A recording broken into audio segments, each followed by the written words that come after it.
welcome to Chairside Live. I'm Megan Strong. And I'm Will Schmidt, Registered Dental Assistant here at Glidewell Dental.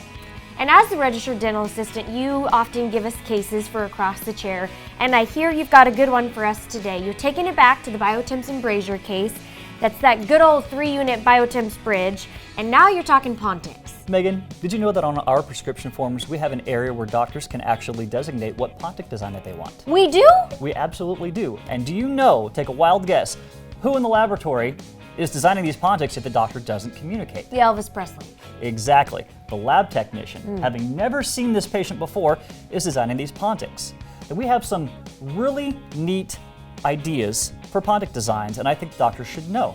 Okay, and I know artificial intelligence plays a role in trimming the models. So, call Will Smith. Is this iRobot? It really is. And Megan, you and I, in fact, are in danger of being replaced by robots hosting this very show. Don't tell me.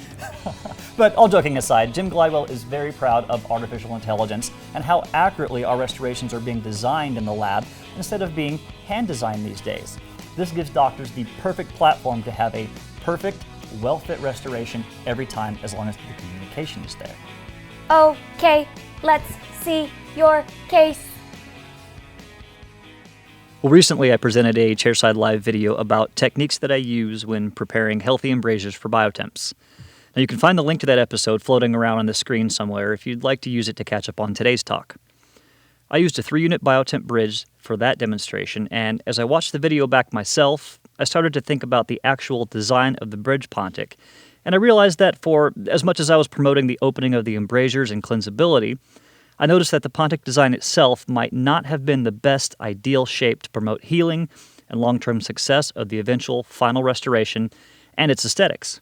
This gets me thinking more about informed choices that we are able to make chairside with the patient right in front of us, but also our willingness to share this information with the dental lab. Interestingly enough, it's usually the lab technicians who are designing Pontics. In fact, discussions about Pontic design happen pretty routinely in the lab. The tech gets the model work or the scan and then has to wonder exactly what type of Pontic they are supposed to design. Now, I'm employed full-time in the lab environment, so I know firsthand that it is a common occurrence for the design to not be chosen on the prescription form despite the existence of a checkbox for it. Even if one of these boxes is checked, it's even less likely that additional information is provided. So, take for instance the Pontic design on this 3-unit BioTemp bridge. Now remember, this is the same bridge that I talked about in my last episode. And when I turn it around, you can see the appearance of a ridge lap Pontic design. It's also called a saddle ridge lap because it looks like a riding saddle that's worn over the back of a horse. It's a fairly aesthetic design from any angle, but its major flaw is its lack of cleansability, and it often results in irritated tissue. In fact, most dentists that I've talked to about this tell me that they absolutely do not use saddle ridge lap Pontics in their practice, nor do they even consider them as an option. An option that is more commonly used instead of the full saddle ridge lap Pontic design is what is known as a modified ridge lap. This Pontic is shaped so that the saddle laps over the buccal side only. The shape and size of the ridge and restoration dictate the lingual design, but it does curve in to leave the lingual ridge exposed. This is fairly aesthetic and more cleansable than the full ridge lap.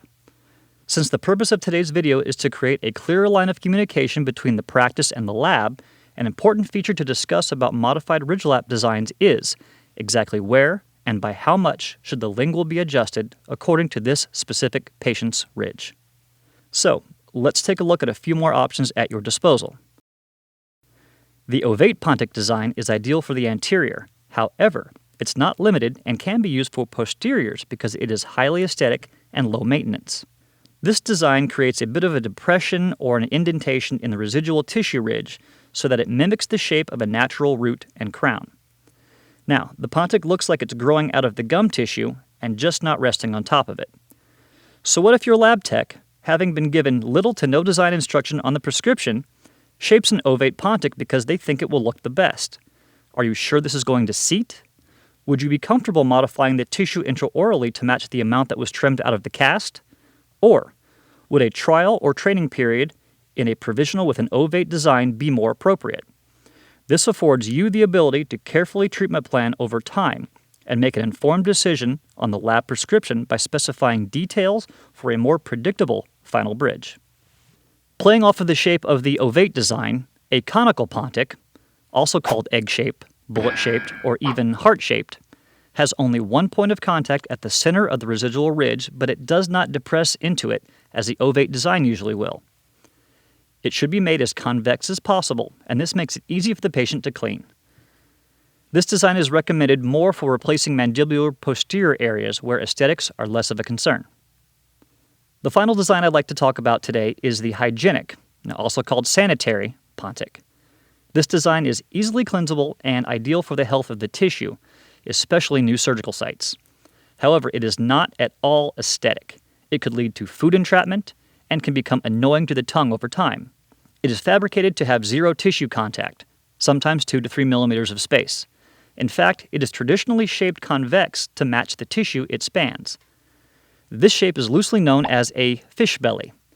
It can also be modified to shape the gingival portion concave to resemble sort of an archway between the retainers.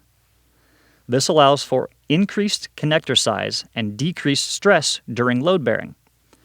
These differences make it seem like the hygienic design contradicts itself, from concave to convex and fish bellies to fixed arcs. The design parameters can become elaborate and even confusing. Keep in mind that you are doing your lab tech and your patient the best service by specifically addressing these important issues. Doctors and assistants should all run through a mental checklist of 4 very basic standards of design. First, the tissue surface of the Pontic should be shaped for ease of cleaning. Second, Pontics should never have positive pressure on the underlying tissue unless they are meant exclusively for provisional shaping. Third, Pontics and connectors must be built to withstand occlusal forces. Finally, Pontics should restore aesthetics. Here's to your success with future treatments. Thank you so much for watching. Well, thank you for that, Will. That was awesome. Not a problem, Megan. I hope this bridged the gap between the dental practice and the lab when talking about communicating Pontic designs. I think it did just that. Well, that wraps it up for this episode of Chairside Live. On behalf of everyone here at Glidewell Dental, thank you so much for watching. And we'll meet you right back here next time.